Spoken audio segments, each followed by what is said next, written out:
Turn to our next speaker in the creative sentencing section is Professor Alan Ingleson, who is the Executive Director of CIRL, and he's going to speak to the corporate perspective on creative sentencing. Thank you, Philip. So the question that I would like to address is, why are some corporations receptive to creative sentences and why are others not? And first of all, I'd like to make the comment that there's no single corporate perspective. Corporations have different corporate cultures, but there's a couple of things that I've run across in terms of researching this. And first of all, you get some corporate executives in response to an environmental offense will basically instruct their counsel, make the offense go away. Translation, make the offense disappear, negotiate the fine, minimize the fine, but let's minimize any sort of publicity around this incident, put it behind us. A separate perspective that you find in other corporations, which ties into creative sentences, is the corporate executives will look at this as an opportunity to do something positive for the environment and to get value for the money that otherwise would be paid into the fine. And so the cases that we're looking at today provide examples of where this has happened. Now, one of our speakers from this morning, Diana Sachs, in 2012, had posted a commentary entitled Getting Creative with the Law. And in this commentary, Diana Sachs and her colleague Linda Jenkins mention that historically, 3 decades ago, Ontario was the leading province in this area. And now more recently, British Columbia, Alberta, and the federal government. Prosecutors have really picked up the reins in this area. And I've selected Alberta cases for a couple of practical reasons. First of all, in light of the level of oil sands development that's going on, there has been a lot of action in terms of both federal and provincial offenses during the last 5 years. And secondly, when it comes to securing information, I've been able to take a look at some of the orders for creative sentences, but there's a lot of information that you don't find in these orders. And because I teach in the Executive MBA program at the University of Calgary, I've had corporate counsel in my classes, and I've had other executives where I'm able to, and many of them from the oil and gas industry, comment on and provide some of their perspectives on these corporate, creative sentences. The second thing, John Cliff earlier this afternoon mentioned, creative sentences are being used to manage litigation risk. One of the key messages that's coming out of the Alberta experience in the last 5 years is that some corporations in Alberta are using creative sentences to manage their corporate risk of repeating the offenses again. And we'll get into that. 3 of the 8 examples typify that. In terms of the cases, what I've done is select cases that have some similarities with the Keno Hill case. These involve major corporations. They involve offenses, most of them involving some type of a release of a substance. Quite a number of them involve some type of major project where basically There's clearly been a management failure on the part of the corporation, and there's little doubt in terms of prosecuting these particular offenses. So with that in mind, I'd like to outline the criteria that the courts apply in Alberta when it comes to approving these creative sentences. And two of the cases that I discuss in the paper, the Brown case and the Grizzly Oil Sands ULC case, in these, both of these cases, the criteria as of last year are indicated, and these criteria, to be satisfied to fall under the sentencing guidelines. In the Brown case, there's 6 criteria, just so for everyone that's familiar. Number 1, there's a direct connection between the violation and the project. Number 2, the project has to benefit the environment. Number 3, there's a geographic connection between the project and the offense. 4, the project will benefit the public. 5, there is no conflict of interest between the recipient of the funds, either the offender, the Crown, or the investigating agency. And number 6, the environmental enhancement project that's to be funded by the corporation is to be carried out by a not-for-profit organization. That was in the Brown case. One additional one from the 2013 Grizzly Oil Sands case. The project would benefit the public, as in the previous one, but in addition, and produce concrete, tangible results. So in attempting to identify some of the reasons that these corporations, some corporations are prepared to participate in the joint submissions, I think it's helpful to look at the first case, and this case involved the prosecution of Suncor Energy.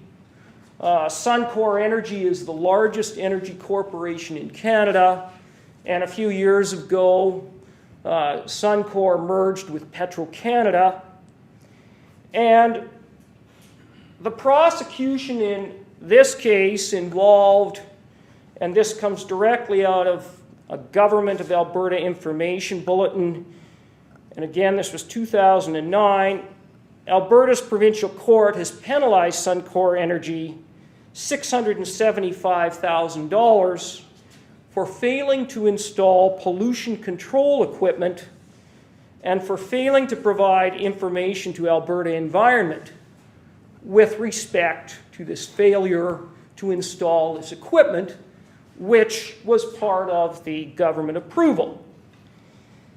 And this facility had operated for a number of years, and this was not detected by the Alberta Environment. And then there was a government inspection. And interestingly enough, the government inspector didn't pick up on the fact that the design plans did not meet the exact equipment, or the lack thereof. However, this error was ultimately picked up. There was an investigation by Alberta Environment. Suncor was charged, and the concern here was by not installing the equipment as had been approved, there was a potential for hydrogen sulfide and other hazardous compounds being released into the atmosphere. Investigation by Alberta Environment revealed that there was no discernible environmental impact and no risk to the public health, but nevertheless there was a violation. And the government noted Suncor is required to have pollution controls in place to limit emissions, and failing to comply with the approval and failing to provide the required information to the government.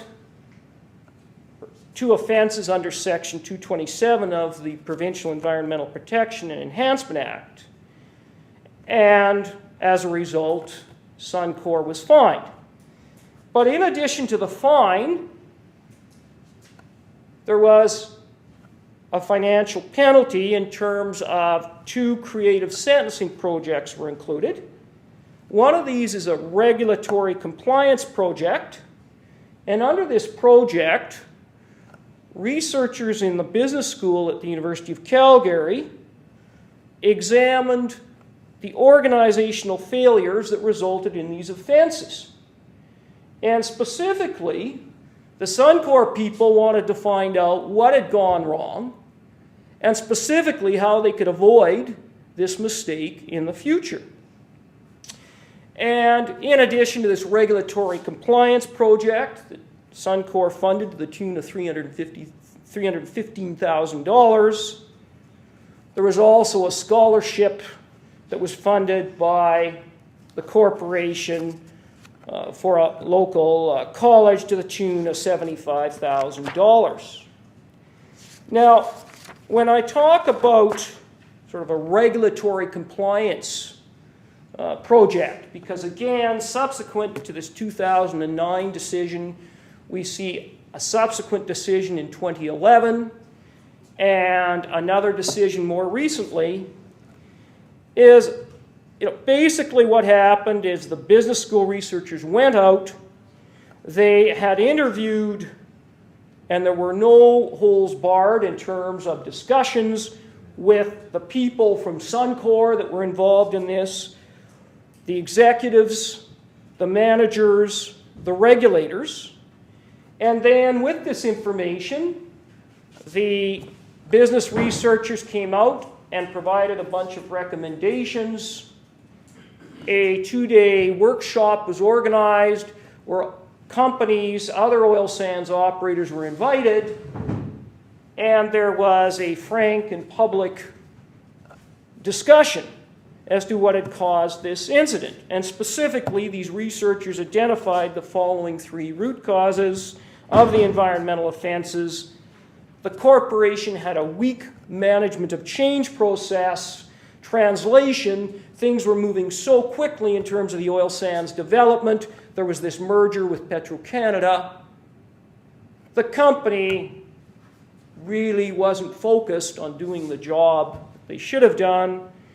Secondly, the corporation had a weak operational compliance tracking.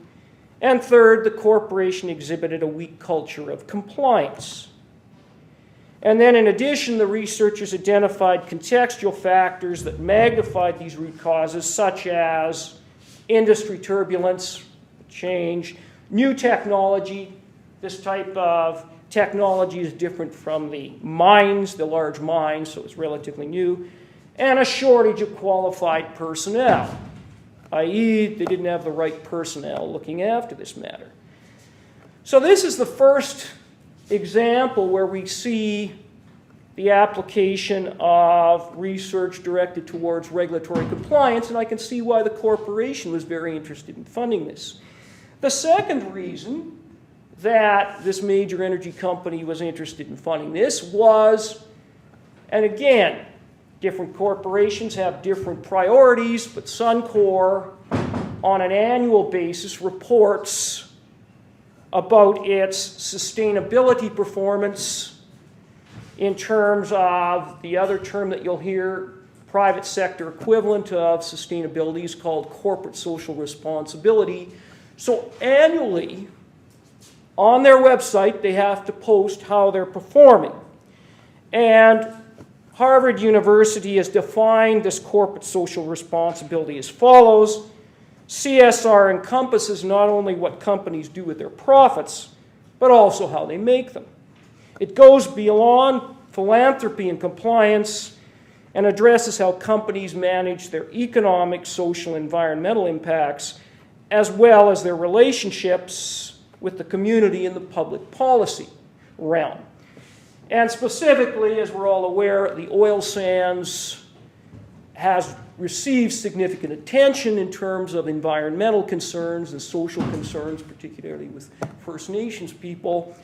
And I note after this incident on its 2009 sustainability reporting on its website in regard to the offenses, the company states, "The incident should never have happened. We fell short of our expectations and that of regulators. There was a failure in management oversight for which we take full responsibility. We've strengthened our project controls to prevent it from occurring again." Now, the fact that they were prepared to publicly post that on their website suggests to me that corporate social responsibility is another factor in terms of funding this type of project. And I noticed that this morning Justice Stewart noted the importance of professional condemnation of corporate activities to deter environmental offenses. And I think this ties in, having spoken to a number of these oil sands operators and executives, when one company does not take their environmental responsibility seriously, it makes the industry look bad. And in terms of the extractive industry sector, the oil industry's learned from the mining industry that, there's this thing called the social license to operate. And the bottom line is, if you don't think about the long term, conceivably you may have some sort of valuable mineral deposit, but you may well not be able to develop that deposit if you don't secure the support of the community. So that sort of ties into CSR. Now, Suncor was the first case. This was in 2009. The second case came up in 2011. Another major oil company, Statoil, it's a subsidiary of a major Norwegian company. In that case, Statoil, again, paid researchers to develop best practices for the treatment of water in terms of surface water diversion. Significant amount of money, in that case $185,000.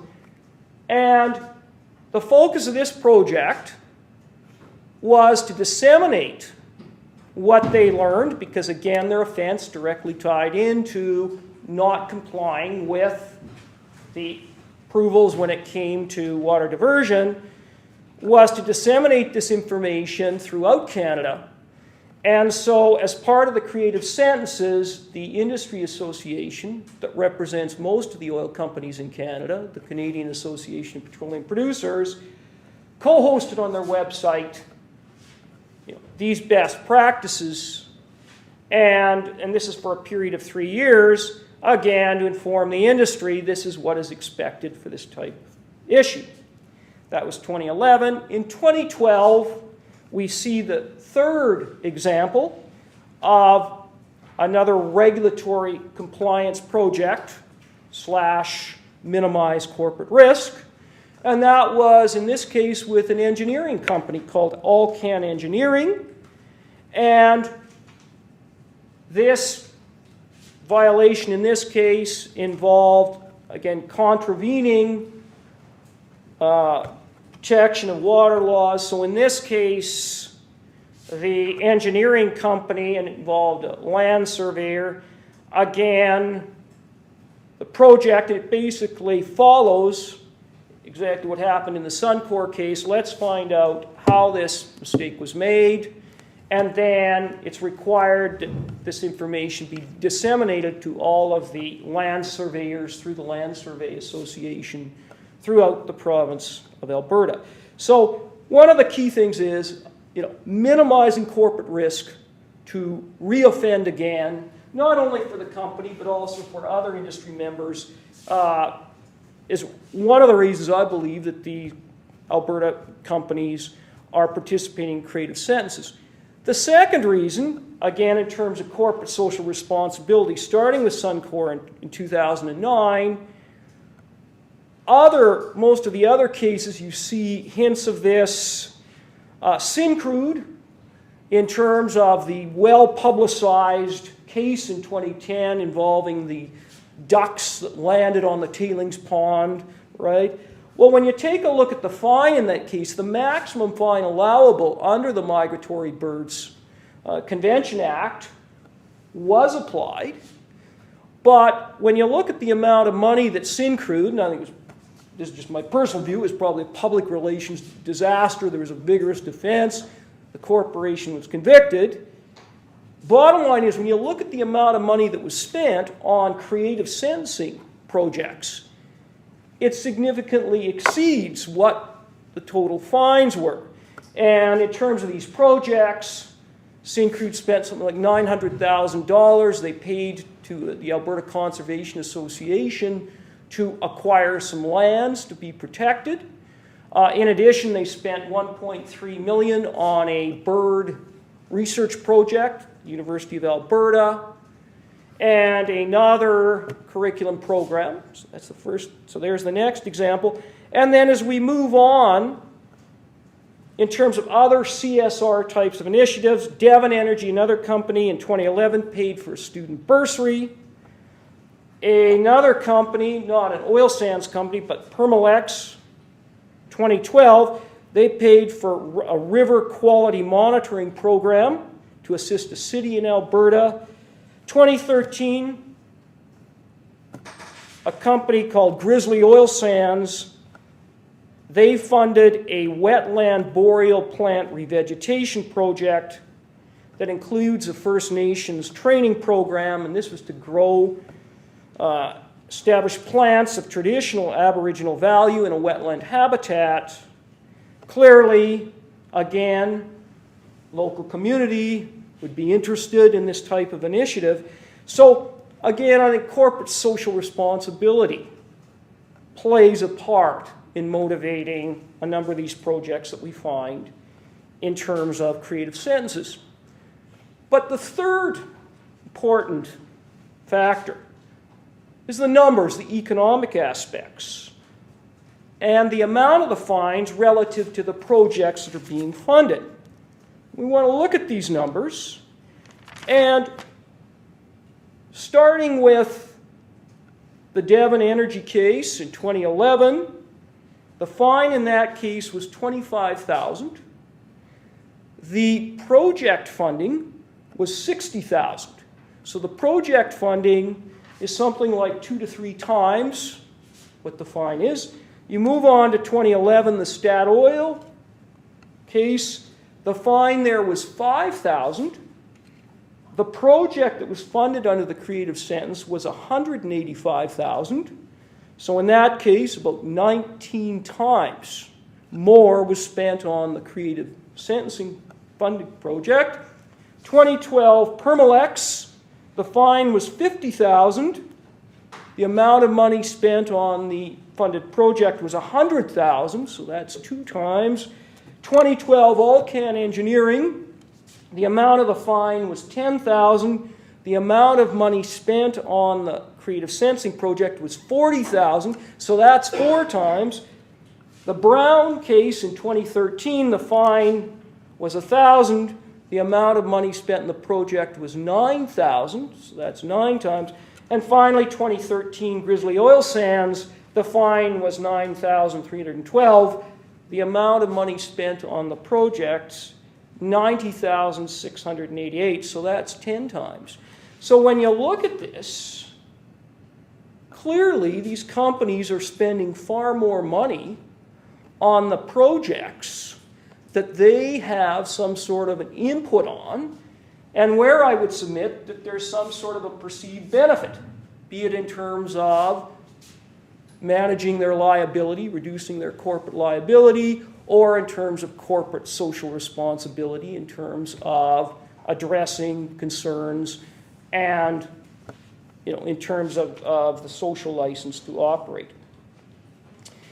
So those are 3 of the significant things. The other thing in terms of why these corporations, I think, are entering into some of these creative sentencing arrangements, the other factor is remorse or general contrition. there isn't a lot of discussion about this in most of the orders, but in a couple of the cases, and specifically in the 2013 cases. In the Brown case, it notes, in this case, the accused was charged with multiple charges. All the other charges were withdrawn in exchange for a guilty plea, a small fine, and funding this education project. And then the other 2013 decision, this Grizzly Oil Sands case, the maximum fine available was $900,000. The joint recommendation between the Crown Defense Counsel was for a penalty of $100,000, but of that $100,000, again, $90,000 was spent on the project to, terms of to reintroduce native plants of ceremonial importance for the First Nations communities living in the area, which would, of course, increase the acceptance of some of the communities project, and the fine was about 1/10 of that. So the bottom line is, I think these are the key factors in terms of what's driving, again, some corporations to support the creative sentences. So in terms of a conclusion, one of the things in terms of the availability of financial resources, in these Alberta cases, we have corporations with significant dollars. And again, when you look at the actual dollars being spent, this potentially is a small percentage of their overall revenues. So that's, I think, one factor. A second one we've talked about in terms of remorse, but these last two, I think, figure prominently this idea of risk management in terms of corporations, through these projects, being able to mitigate the risks, in particular, repeating these offenses. And of course, this is consistent with the idea of deterring future environmental offenses. And then, as I say, the other aspect is we have shades of this idea of corporate social responsibility and the social license to operate for those corporations that are interested in the long-term picture. So in conclusion, then, there are a variety of factors that influence whether or not some corporate executives agree to participating in creative sentences. And as I say, some executives are simply interested in making the environmental offense disappear and paying the fine. In other cases, we have executives that have concluded that creative sentences afford an opportunity to reduce the risk that the corporation may repeat the offense and are interested in funding environmental enhancement projects that benefit the public and demonstrate corporate social responsibility. The reactions of corporate executives to the option of creative sentencing can be influenced by the corporation's financial situation, in these cases, major corporations, in terms of the corporate priorities, which can vary from corporation to corporation, interest in minimizing the risk that a corporation may repeat the offense, interest or lack thereof in terms of CSR, and the social license to operate. Thank you. Thank you very much. And we're going to go straight into the second presentation and have the joint questions at the end. So thank you very much, Alice. We'll have a joint question period. And our next... wait till the right.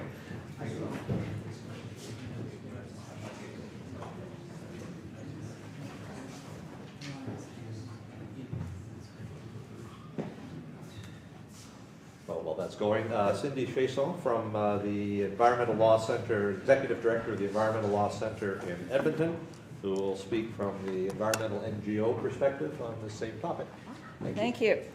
Well, thank you. I realize that I am, aside from the question period, I'm the last thing standing between you all going out and having a cold beverage to celebrate gold medal game. So I will keep things short and to the point as much as possible. I want to thank CIRL for inviting me. It's always a pleasure to work with them. At the Environmental Law Center, we've had a long history of working with them, and so it's great to be with them once again. It's lovely to be back in Halifax. It's been about 10 years since I've been here. This is my first visit to Dalhousie University, so it's great to be here. And I have to say, I am so glad that the symposium started today and not yesterday, because I would have been put to a tremendously hard choice in terms of, you would have had a very poor quality presentation from me, because I would have been distracted by the women's gold medal game, and you would have also had me wearing my Hayley Wickenheiser jersey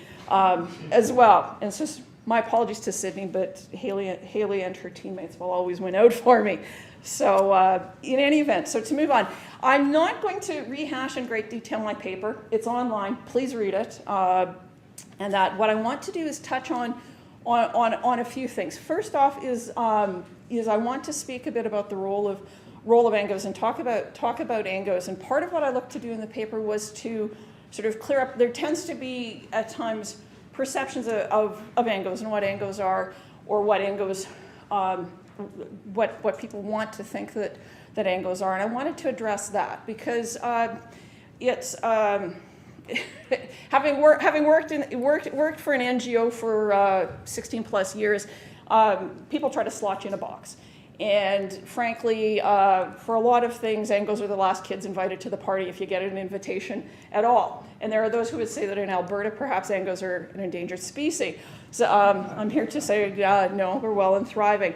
But part of what you need to understand, and particularly in terms of, I think, if you think of the broader context within Canada in the last couple of years, things like the Northern Gateway Pipeline, comments made by Prime Minister Harper and Joe Oliver in relation to parties that look to engage in the Northern Pipeline hearing and in relation, or Northern Gateway hearing in relation to Keystone XL initiative in the States, and that there's been, to some extent, move afoot by some looking to demonize those who would look to sometimes not even necessarily oppose, but to say, what about the environment? What about the environment? Are we considering these pieces? And so to keep in mind, as Alan said about corporations, that there's a real spectrum, and there's a real spectrum of corporations out there. By the same token, there is a real spectrum of ANGOs or NGOs out there. And so it's everything from the activist organizations that are rappelling down buildings and hanging banners at oil sands plants to the small watershed groups who are meeting around someone's kitchen table and going out and dipping, pond dipping, or going out and fencing off watersheds and looking to protect their local area. So in the paper, I've put some data in there in relation to looking at ANGOs and charities. Most of them are small. Not that many of them are staffed. Those that have funds have relatively small budgets and frankly do a damn great job at what they do with the dollars that they have. I recall probably about 5-6 years ago talking to an assistant deputy minister within the Alberta government who I dealt with for a number of years. And he said to me, he says, Cindy, he says, you groups, he says, you guys do great stuff with the dollars that you get. And that's the thing, and it would be great if we had more dollars to do more great stuff. But keep in mind there's a whole range there, and so there's a lot that groups have to contribute. So don't necessarily think of just the bugaboo of the activists that are going to rappel down and look to stop everything. In many instances, people who are involved in environmental organizations, there's lots of people who don't even self-identify as environmentalists, but they're concerned about their communities. For the most part, they want their communities to be better. They want to have a long-term good quality of life. And so it ties in with, it was interesting when I sat down and read the other papers on this topic, on the creative sentencing in particular, because it talked about the public interest and the aspect of the public interest in relation to environmental enforcement, environmental sentencing, that type of thing. And at the Environmental Law Center in 2006 through about 2008, we did some major research looking at the public interest in relation to regulatory decision making. And what we found there was that there's as many theories of the public interest as there are people who are researching it virtually. And that part of it is that there's no, it's very hard to say that there's any one party or individual who represents the public interest. It's so diverse. And so part of it, if we look at it in terms of with respect to matters that affect the environment and environmental decision making, and in relation to then environmental enforcement and environmental sentencing, is if you look at it in the very narrow view, does the judge, does the Crown, does the defense counsel, or the defendant themselves, do any of them adequately represent what the scope is of the public interest?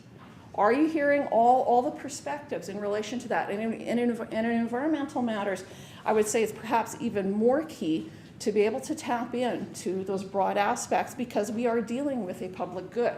We are dealing with the environment.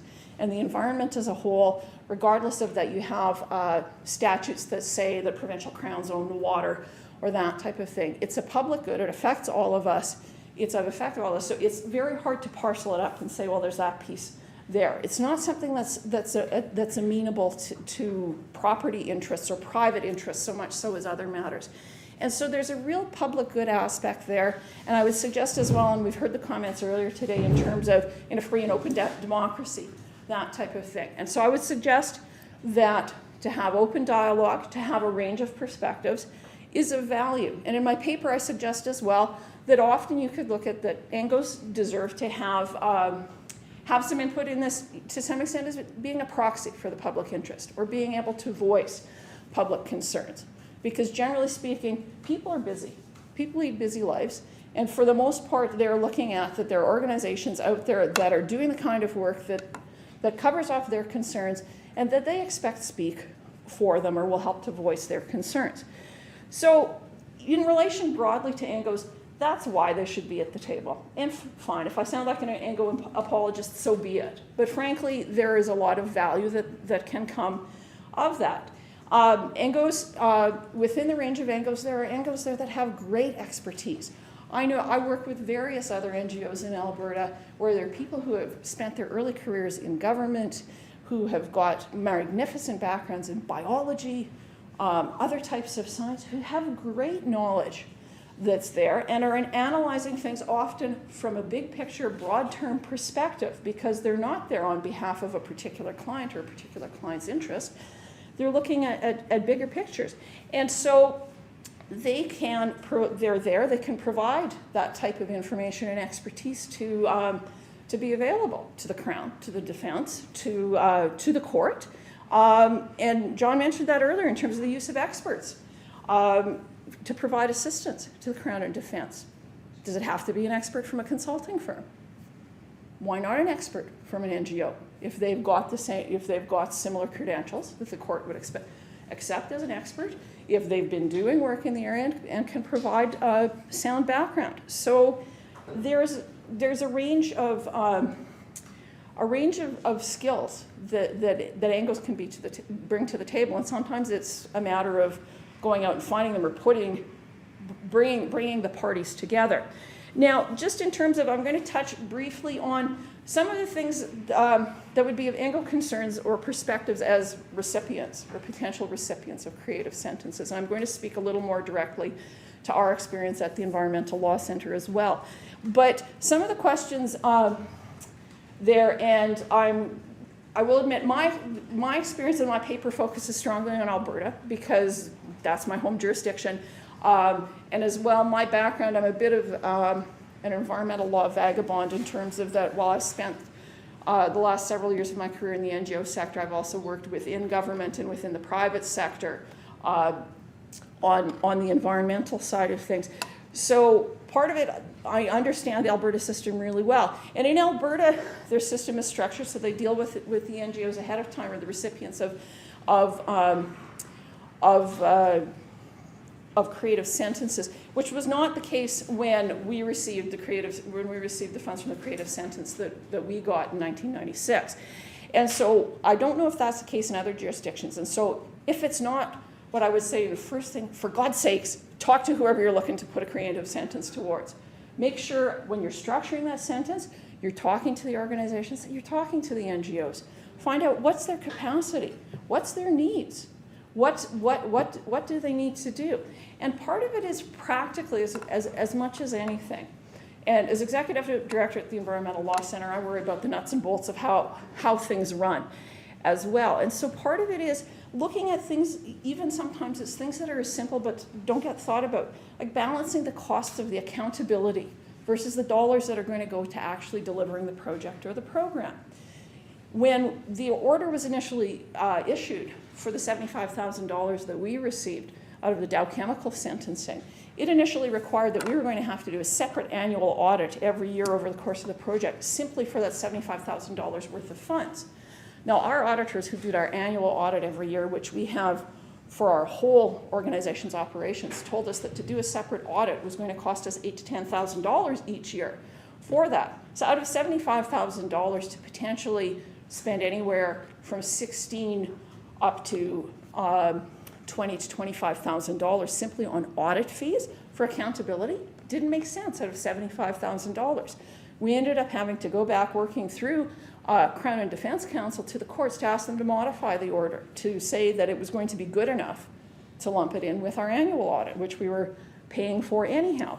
But to look at even things like that, because recognizing that there's a responsibility to the public through the courts to make sure that those monies are well spent, but also to make sure that you're getting the biggest bang for the dollar in relation to the environmental good you're looking to serve by funding a project.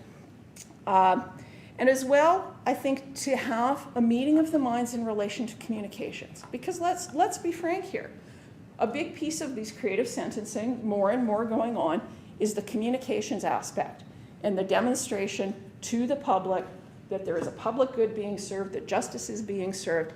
And that's one of the pieces that I think went awry with our creative sentence, was in terms of that because there wasn't that dialogue going into it, we didn't know that the Crown had an expectation that essentially people were going to know that that $75,000 came from Dow and, sort of say bad Dow and shake the finger at Dow in terms of that they did bad, and that's why that was there. So to have some discussion and have some understanding around what's the expectations for the project, not only to show out public benefit, but in terms of how does it fit into what the Crown is expecting in relation to communicating punishment or deterrence. So to have some common understanding there.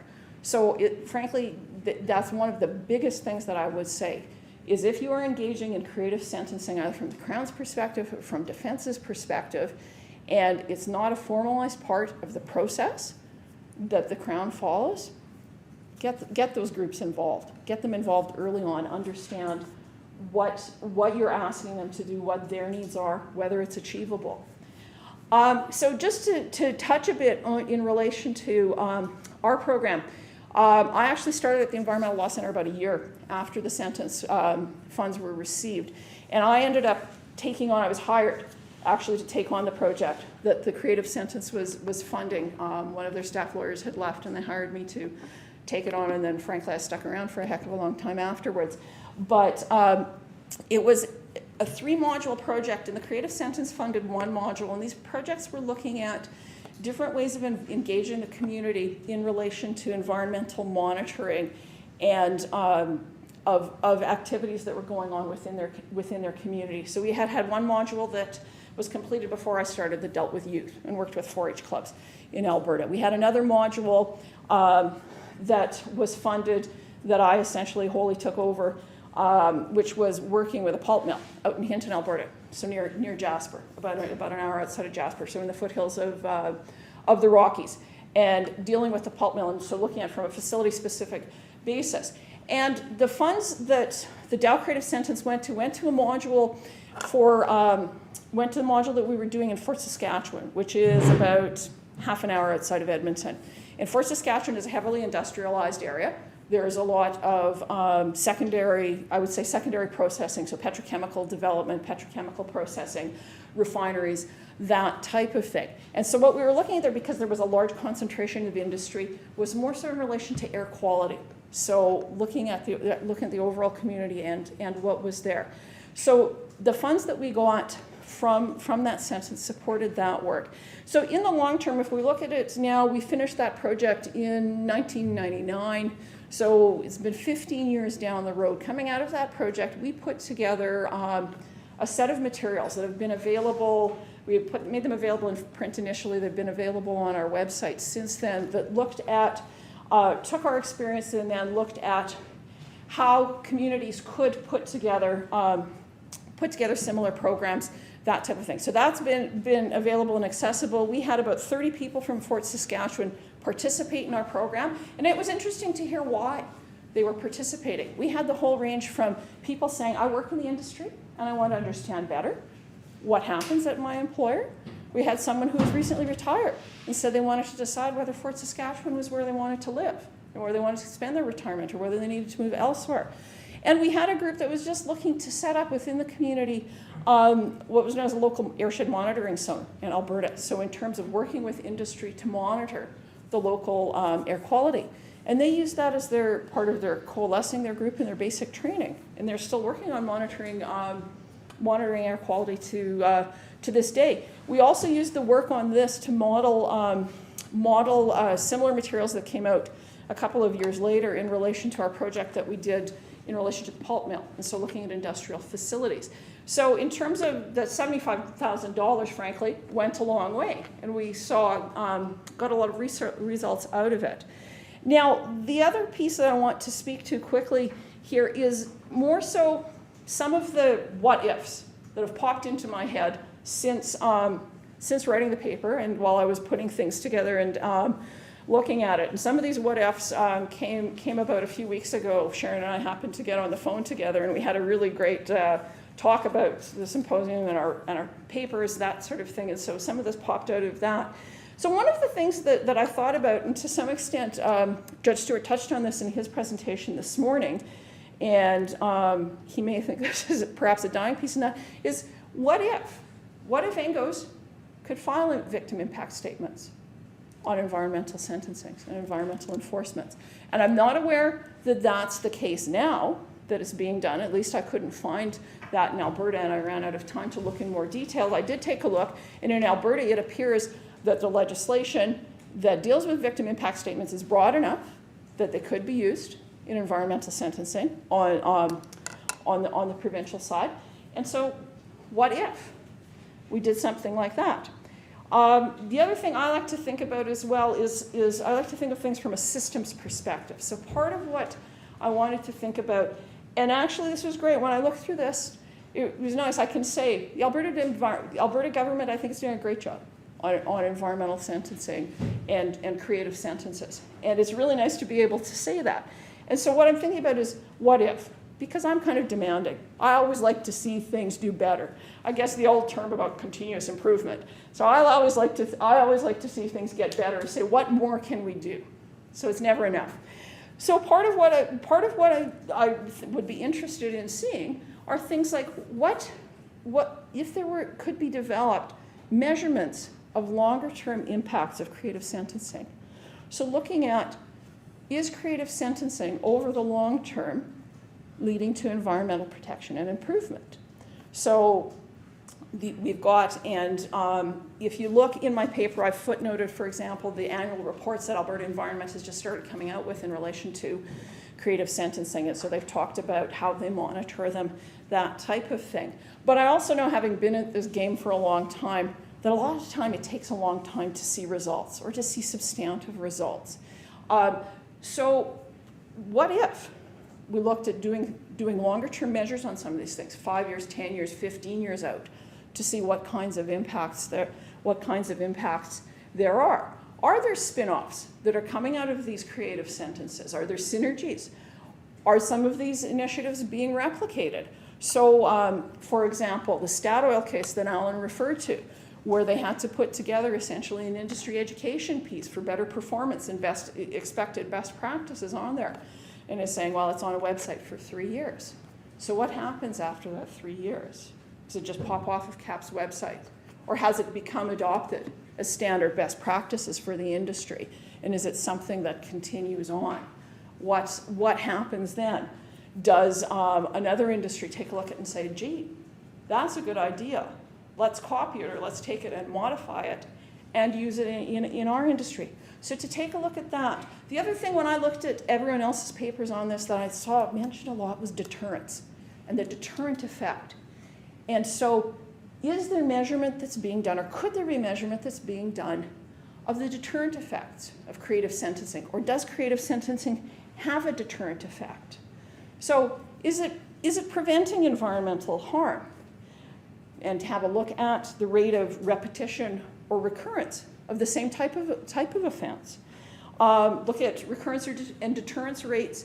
And there's a few different ways you can look at specific offenders. And so when I put together my paper, I went through the enforcement records since '96 for Alberta's environmental legislation. So it showed me not just the prosecutions, but the rest of the toolbox, warning letters, orders, those types of things.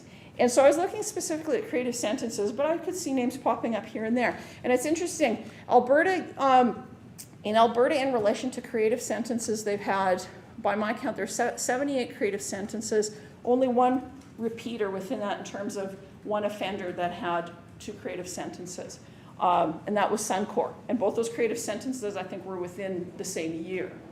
That was interesting. None of the others had repeated, but I didn't get the chance to go through and take a look, one, because it would have been a little time consuming, but in terms of how does getting it, being a party that plays into a creative sentence, how does that affect their overall, for lack of a better term, their overall rate or not of engagement with the environmental enforcement system, their environmental record, their rate of environmental performance.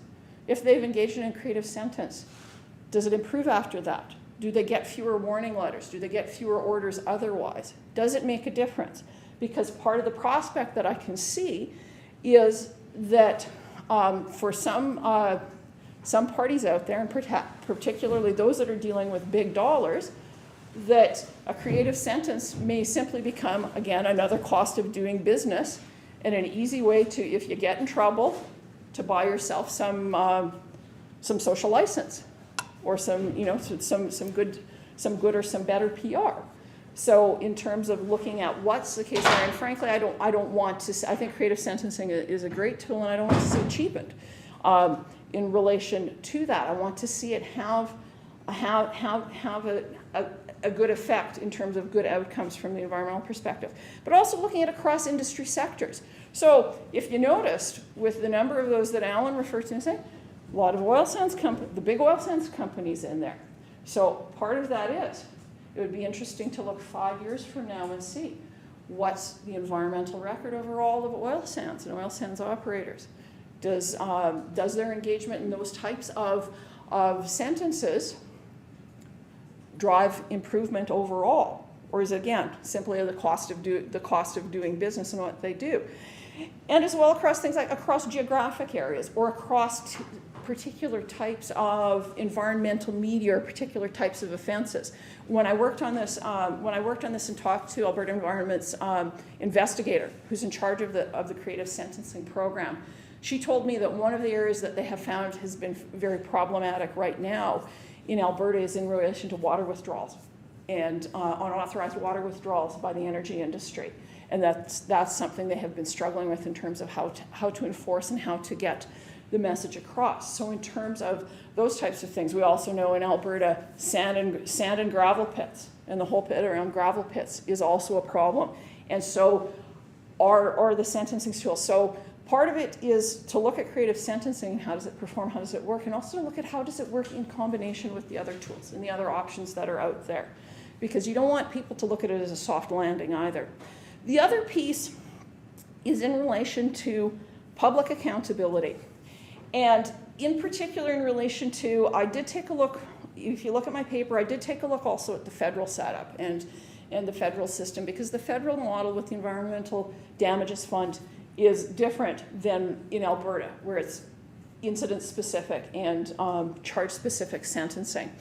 And so took a look at that, and the Environmental Damages Fund is far much more a grant model. So From an ANGO perspective, it's a lot like applying to any other funder who gives grants, that type of thing. But the thing I hadn't realized until I started researching a bit more and then was sealed up for me last week, I went to a CBA Environment Section meeting in Edmonton, and the speaker was from the Public Prosecution Service and speaking about environmental sentencing and the Environmental Damages Fund, which was very handy for me. But part of it there is that the Environmental Damages Fund is not a legislated fund. It was created by Treasury Board, and it still has, the speaker that I heard last week had indicated, in spite of that you have under the Environmental Enforcement Act provisions that now say sentencing funds go into the Environmental Damages Fund, the Environmental Damages Fund itself is still not legislatively mandated in terms of being created as a fund. So there is nothing in there that provides legislatively for its structure, or more importantly, for its accountability in terms of there's nothing that compels the Minister of Environment to file a report annually with Parliament or make any other kind of reporting available or accountability available. And so, frankly, that leaves it open, I would suggest, to some extent, to the potential for political influence. For at some point, for the government to say, enough of this. We're just going to get rid of this fund, or we're going to look at it another way, or we're going to start rebranding it as saying environmental improvement brought to you by your Harper government, or in Alberta their fund is saying brought to you by your Redford government, rather than the government of Alberta or the government of Canada. So there's the potential there for that, and perhaps I'm being an ANGO who feels like they're being persecuted by the federal government and being a little bit paranoid, but without those kinds of legislative safeguards, the potential is there. As well, the other thing that made me go a little bit when I looked at it, and I throw this out more than as a question than anything, is in terms of that while the courts sentence and can direct to the Environmental Damages Fund, and now are obliged to direct to the Environmental Damages Fund, and the court has the ability to be able to direct to a particular recipient. So the court could make an order to an oil sands company and say, put this $100,000 into the Environmental Damages Fund to go to the Environmental Law Center for a community-based engagement project. While they can do that, that is only a recommendation. It's ultimately the government that decides. So the court's direction is not binding. It is the federal government that decides. And so part of it, to me as a lawyer, that gets me thinking about things like, does that structure and does that process erode the discretion and the independence of the courts in relation to how sentencing takes place? So that's just to touch on my perspectives in that. As I said, please read my paper because there's more detail and far more useful stuff for you in there. But this was just some of the things that had popped into my head, the things that made me go, or what if?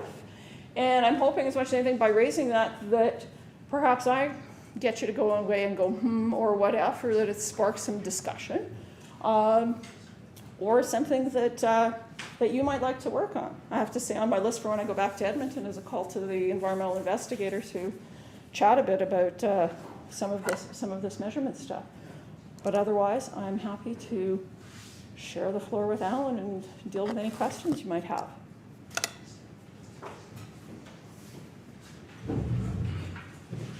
Thanks very much, Cindy. I think probably what's simplest is for you to just get together. They don't really have a few minutes before they start locking the building or whatever they do. I'm not sure. So I'll collect any questions already had a couple pass. Oh. Okay, thank you.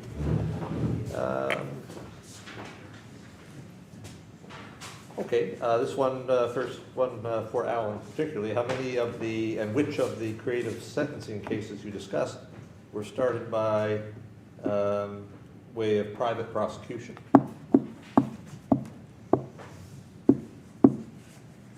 Good question. In terms of the orders that I looked at, that was not indicated, but I'd certainly be prepared to go and take a look. But off the top of my head, I can only think of a couple, but I'd certainly take a look at it. The Syncrude case, the Syncrude case, the ducks on the tailings pond case was started by private prosecution. EcoJustice represented actually an individual who's employed at Sierra Club in Alberta, and they brought that by they brought that by private prosecution, and then I believe it was the province stepped in and took over carriage of it, and then stayed in and brought their own charges together with the federal government. Okay, thank you. Here's one direct, well, it could be to both, actually. If the projects that have been mentioned were so beneficial to the company, why wouldn't they do them without having violated the statute?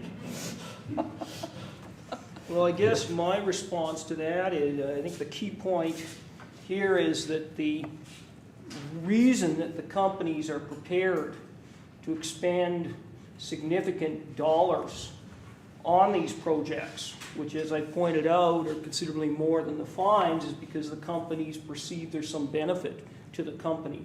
So I guess the key point is the economics plays an important point in terms of these creative sentences. Okay, and the next one, I think more directly for Cindy, well, because it refers to your paper. You note in your paper the somewhat fortuitous links via a director that may have influenced the Environmental Law Center's receipt of funding under a creative sentence, albeit without any request by your center. Do you think that a fairer and more transparent process for allocating funds arising from environmental prosecutions is necessary? That's a good question, and to some extent, that's part of what perhaps a model like the Environmental Damages Fund with a grant model addresses. In some ways, it can address that. It is a challenging piece, and I know that Alberta Environment is working on ways that they could do that or make that more apparent. And I'm not certain, off the top of my head, I don't have any great ideas either. Whenever there's in past years when there's been a creative sentences, two things happen. One is that my board of directors always says to me, how come we haven't got a creative sentence again? Let's go out and get a creative sentence. And then inevitably I get phone calls from other angles saying, Cindy, can you tell us, how do you get a creative sentence? And so part of the challenge is looking at how to bring them together, because frankly, you don't want to have something where, say, for example, Angos are out all lobbying the Environmental Defense Bar, which admittedly in Alberta is not huge, but if there were some way to do it within Alberta's model, whether it's building a database of who's doing work in particular areas and what's available, or some other mechanism like that, might be an easier way. But part of the challenge is as well, you can't predict what offenses are out there or what's going to be chosen to proceed through to prosecution. And so it's I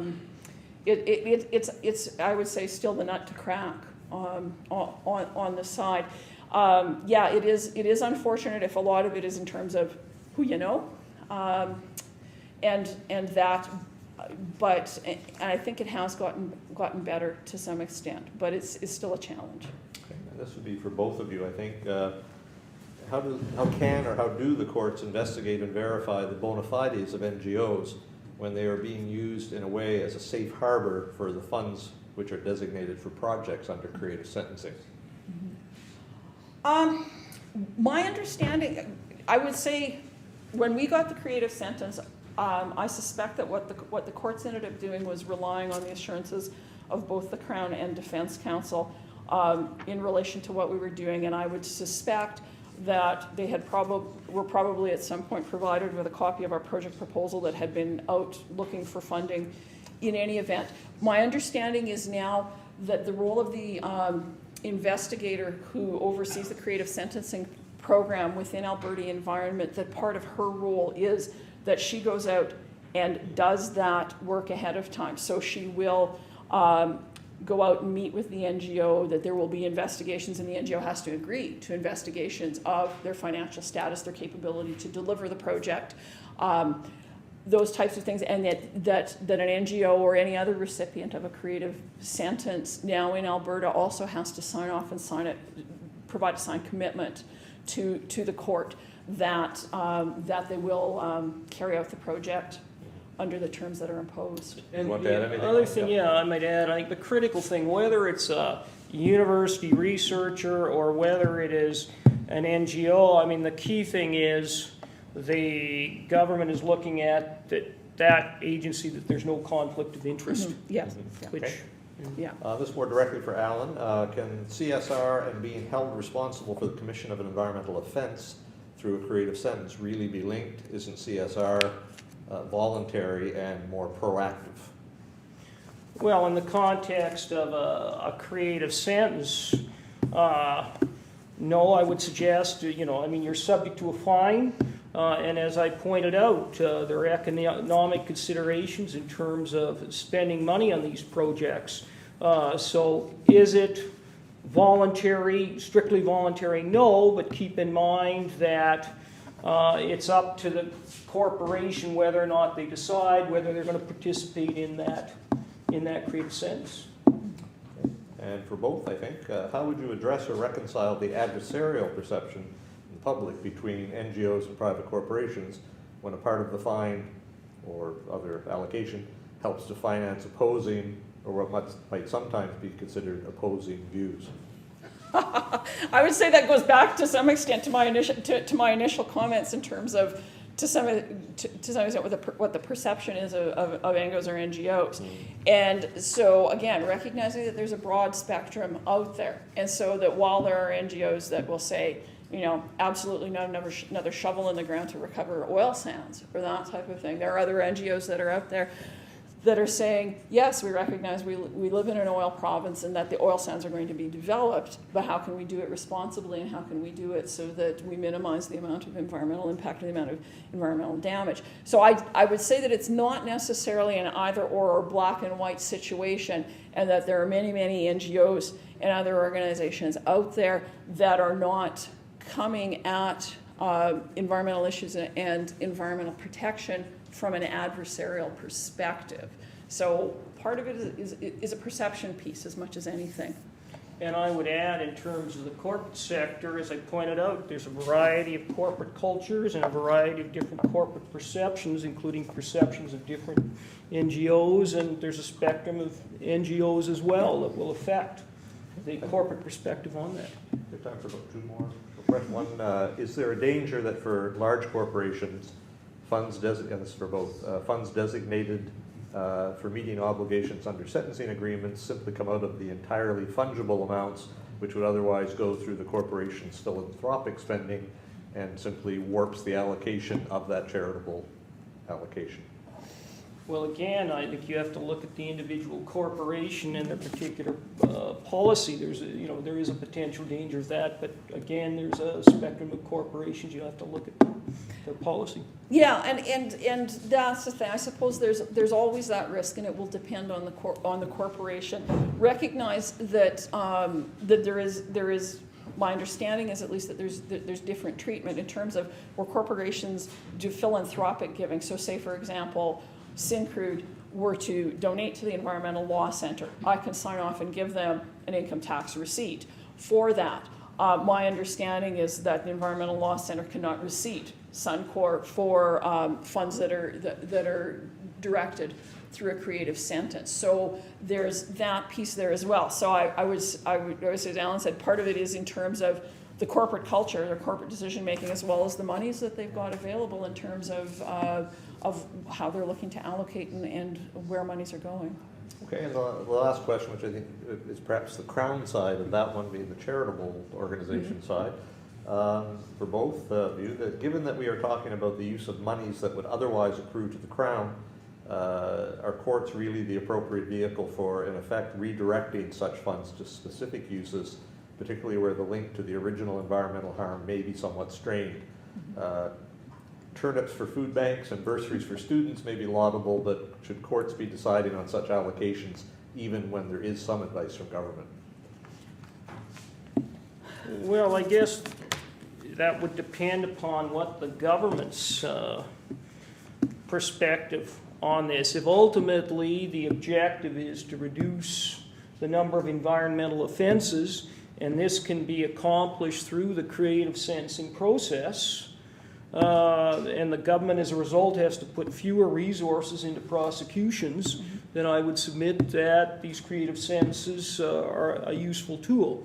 But as my colleague pointed out, again, and I've covered sort of the recent developments. It's going to take a while to see how effective these creative sentences are in terms of accomplishing that objective. Yeah, and that's the thing. I mean, ultimately, the funds are diverted because the government sets up the legislation to direct it and put those kind of parameters on the courts and to be able to do that. And so part of it again is like with anything else I was saying in terms of measurement and looking at how does this system work? Does it work to achieve the aims that government is looking to get out of it in relation to environmental protection, in relation to having a more direct link between offenses and remedying results?